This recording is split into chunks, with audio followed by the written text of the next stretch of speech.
Man, oh man, this year's been off to an unfortunately shitty start, and now there's even more to add to the fire. We have the narration designer leaving Techland after being with the team for 22 years, and there are rumors going around about the art director leaving as well. But Techland has come forward and stated that it was just simply confusion, at least for the art director aspect of it. Honestly, after Chris Avalon cut ties with the team last year, I was hoping Techland would come back with something to show, but we've been still left in the dark for over a year now with even more bad news. But at least Techland is attempting to reassure that development is going smooth and, it's not in development hell.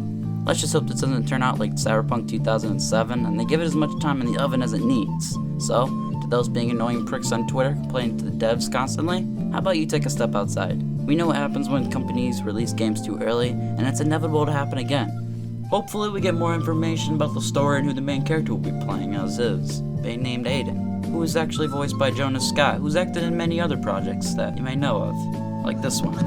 You can be rough, I can handle it. There were a few things that I didn't cover in my last video, like that creature lifting from the mud with the spikes on its arms being called a drowner, and a type of in-game event called emergencies. Throughout the story while exploring the world, random events will occur that'll force you to make quick decisions that could lead to consequences called emergencies. I assume these will be like saving survivors in the first game, with more complexity to it.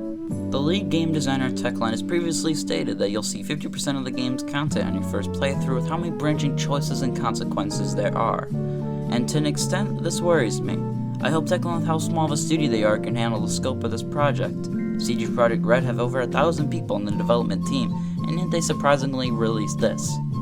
Certain concepts sound amazing and revolutionary, like making a game that's infinite. Yeah, I'm talking about you, No Man's Sky, but I'd rather a game be short, simple, and perfect with cool advancements to what's come before than a failed overly complex concept like Watch Dogs Legion. The concept of being able to play anyone sounds cool, but in play the story suffers, and because of how limited it was forced to be, each cutscene feels lifeless, but to be honest, I don't think it could have had much potential to begin with. This is an example of a cool concept with failed execution, and that's the same with No Man's Sky until it receives its promised content after years of waiting. Don't get me wrong, I'm not against games that are beyond anything we've ever seen, but technology has its limits, so things can only be so perfect. Dying Light 2 is attempting to allow players to drive the story in different directions while the world itself faces heavy consequences throughout.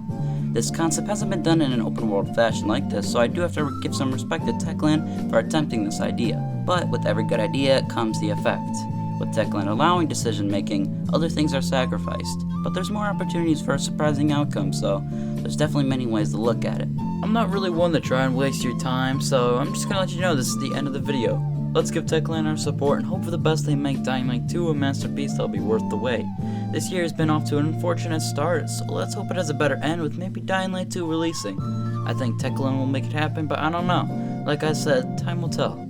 If you enjoyed listening to what I have to say, then like the video, dislike if you didn't, and subscribe to see my other content. Anyways guys, and gals, maybe, thanks for watching.